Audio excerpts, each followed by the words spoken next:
ನಮಸ್ಕಾರ. ಇವತ್ತು ನಮ್ಮ ಜೊತೆ ಇದ್ದಾರೆ ಲವ್ಲಿ ಚಿತ್ರದ ನಾಯಕರಾಗಿರುವಂತಹ ವಸಿಷ್ಠ ಸಿನ್ಹಾ ಅವರು. ಇದೇ ತಿಂಗಳು 14ಕ್ಕೆ ಅವರ ಲವ್ಲಿ ಸಿನಿಮಾ ಕೂಡ ರಿಲೀಸ್ ಆಗ್ತಿದೆ. ಬನ್ನಿ ಅವ್ರನ್ನೇ ಮಾತಾಡ್ತಾ ಹೋಗೋಣ. ಸರ್, ಇದೇ ತಿಂಗಳು 14ಕ್ಕೆ ಇನ್ನೇನು ಕೆಲವೇ ದಿನಗಳಲ್ಲಿ ನಿಮ್ಮ ಮೂವಿ ರಿಲೀಸ್ ಆಗ್ತಿದೆ ಲವ್ಲಿ ಚಿತ್ರ. ಎಷ್ಟು ಎಕ್ಸೈಟ್ ಆಗಿದ್ದೀರಾ? ಕಾತುರತೆಯಿಂದ ಕಾಯ್ತಾ ಇದ್ದೀವಿ ಜನರ ಅಭಿಪ್ರಾಯ ತಿಳ್ಕೊಳ್ಳೋದು. ತುಂಬ ಒಳ್ಳೆ ಪ್ರಯತ್ನ, ತುಂಬ ಒಳ್ಳೆ ಸಿನಿಮಾ, ತುಂಬ ಒಳ್ಳೆ ಕಥೆ, ಯಾವುದೇ ಆಯಾಮದಲ್ಲೂ ತುಂಬ ಒಳ್ಳೆ ಪಾತ್ರವರ್ಗ, ತುಂಬ ಒಳ್ಳೆ ಟೆಕ್ನಿಷಿಯನ್ಸ್, ತುಂಬ ಒಳ್ಳೆ ಅಂಶಗಳು ಎಲ್ಲ ಥರದಲ್ಲೂ ಇದರಲ್ಲಿ ಕೂಡಿ ಬಂದಿದೆ ಈ ಸಿನಿಮಾದಲ್ಲಿ.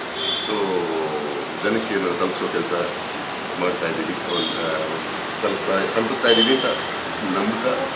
14ನೇ ತಾರೀಕು ಜನ ಥಿಯೇಟ್ರಿಗೆ ಬಂದು ಏನಂತಾರೆ ಅಂತ ಹೇಳ್ಕೊಳ್ಳೋದಕ್ಕೆ ತುಂಬ ಇನ್ನು ಒಂದು ಇನ್ಸಿಡೆನ್ಸ್ ಏನಂದರೆ, ನಿಮ್ಮ ಗೆಳೆಯ ಡಾಲಿ ಅವರ ಸಿನಿಮಾ ಕೋಟಿ ಸಿನಿಮಾ ಅದೇ ದಿನ ರಿಲೀಸ್ ಆಗ್ತಿರುವಂಥ ಏನಾದರೂ ಪೈಪೋಟಿನ ನಾವು ನಿರೀಕ್ಷೆ ಮಾಡ್ಬೋದಾ? ಪೈಪೋಟಿ ಅಂದರೆ ನಿಮ್ಮ ಮಧ್ಯೆ ಅವರ ಮಧ್ಯ ಸಿನಿಮಾ ಏನಾದರೂ ಪೈಪೋಟಿ ನಿರೀಕ್ಷೆ ಮಾಡ್ಬೋದು? ಇದಕ್ಕೆ ಮುಂಚೆ ಒಟ್ಟಿಗೆ ಒಂದೇ ಸಿನಿಮಾದಲ್ಲಿ ಬಂದಿದ್ವಿ. ಈಗ ಬೇರೆ ಬೇರೆ 2 ಸಿನಿಮಾಗಳ ಮೂಲಕ ಬರ್ತಾ ಇದ್ದೀವಿ. ನನ್ನ ಸಿನಿಮಾ ಲವ್ಲಿ, ಅವನ ಸಿನಿಮಾ ಕೋಟಿ, 2 ಸಿನಿಮಾ ಕನ್ನಡ ಸಿನಿಮಾ ಅಂತ ಇಬ್ಬರು ಜನರ ರಂಜಿಸೋದೇ ನಮ್ಮ ಉದ್ದೇಶ. ಒಳ್ಳೆ ವಿಷಯಗಳನ್ನ ಹೇಳಬೇಕು ಅಂತ ಯಾವಾಗಲೂ ಪರಿತಪಿಸ್ತಾ ಇರ್ತೀವಿ. ಸೊ ಸಿನಿಮಾಗಳಿಲ್ಲ, ಥಿಯೇಟರ್ಗಳು ಬಂದಾಗ್ತಿದೆ ಅನ್ನೋ ಕಾಲದಲ್ಲಿ ಈ ಥರ ಸಿನಿಮಾಗಳು ಯಾವ ವಿಷಯ ಅನ್ನೋಲ್ಲ ಒಂದು ಬಂದಷ್ಟು ಒಳ್ಳೆಯದೇ. 2 ಶಿವಮ್ಮ ಸ್ವಚ್ಛದ ಮರ. ಸೊ ನಮ್ಮ ಕನ್ನಡ ಸಿನಿಮಾಗಳ ಬೇರೆ ಭಾಷೆಯ ಸಿನಿಮಾಗಳ ನಡುವೆ ನಮ್ಮ ಸಿನಿಮಾ ರಿಲೀಸ್ ಪೋಸ್ಟ್ಪೋನ್ ಮಾಡ್ತಕ್ಕಂಥ ಅಥವಾ ಹಿಂದೆ ಮುಂದೆ ಯೋಚನೆ ಮಾಡ್ತಕ್ಕಂಥ ಒಂದು ವಾತಾವರಣವನ್ನು ನಾವು ಕಂಡಿದ್ದೀವಿ. ಸೊ ಅಂಥದ್ರಲ್ಲಿ ಈಗ ಬರೀ ನಮ್ಮ ಕನ್ನಡ ಸಿನಿಮಾಗಳೇ ಬರ್ತದೆ ಒಳ್ಳೆಯ ವಿಷಯ.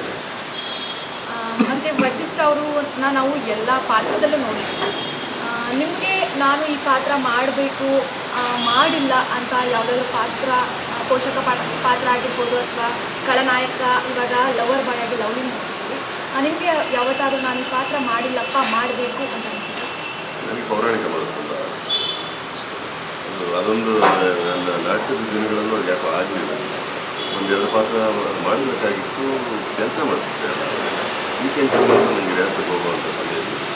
ಸೊ ಪೌರಾಣಿಕ ಪಾತ್ರಗಳು ಸ್ವಲ್ಪ ಜಾಸ್ತಿ ಡಿಮ್ಯಾಂಡ್ ಮಾಡ್ತಾರೆ ಟೈಮ್. ಹಾಗಾಗಿ ಆ 2 ನಾಟಕ ಮಿಸ್ ಆಗಿತ್ತು. ಈಗ ಎದುರು ನೋಡ್ತಾ ಇದ್ದೀನಿ. ಲವ್ಲಿನ ಜನರು ಏನಕ್ಕೆ ಥಿಯೇಟರ್ಗೆ ಬಂದರು? ಥಿಯೇಟ್ರಿಗೆ ಬಂದು ನೋಡಬೇಕು.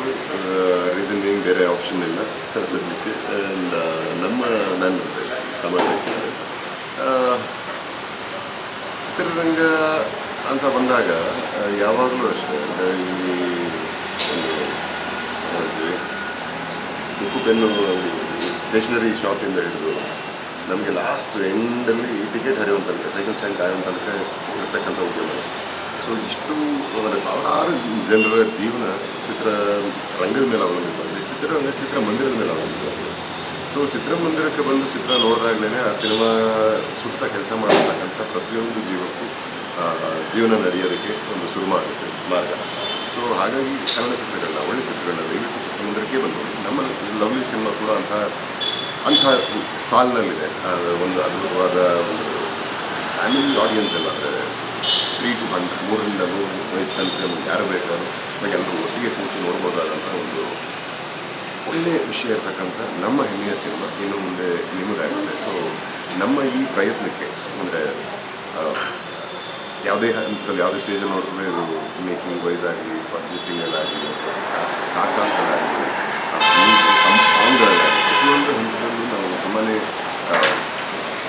ತುಂಬ ಸ್ವಚ್ಛವಾಗಿ ಕೆಲಸ ಮಾಡ್ತೀವಿ, ಆನೆಸ್ಟಾಗಿ ಕೆಲಸ ಮಾಡ್ತೀವಿ.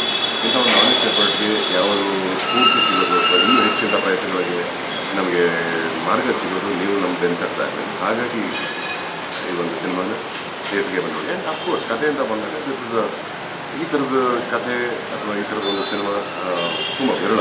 ನನ್ನ ಕರಿಯರಲ್ಲಿ ನಾನು ಈ ಥರದೊಂದು ಪಾತ್ರ ಮಾಡಿರಲಿಲ್ಲ, ಈ ಥರದ ಕಥೆ ನಾನು ಮಾಡಿರಲಿಲ್ಲ. ಸೊ ಅಷ್ಟು ಒಳ್ಳೆಯ ಕಥೆನ ಇರ್ತಕ್ಕಂಥ ಒಂದು ಬದುಕಿನ ಕಥೆಯನ್ನು ನೀವು ಬೆಳ್ಳಿತೆರೆ ಮೇಲೆ ನೋಡಿ ಎಂಜಾಯ್. ಓಕೆ ಸರ್, ಸಿನಿಮಾಗೆ ಒಳ್ಳೆಯದಾಗಲಿ. ಜನರು ಕೂಡ ಹೆಚ್ಚು ವೀಕ್ಷಣೆ ಮಾಡಿ ಥಿಯೇಟರ್ಗೆ ಬಂದು ಆಲ್ ದಿ ಬೆಸ್ಟ್.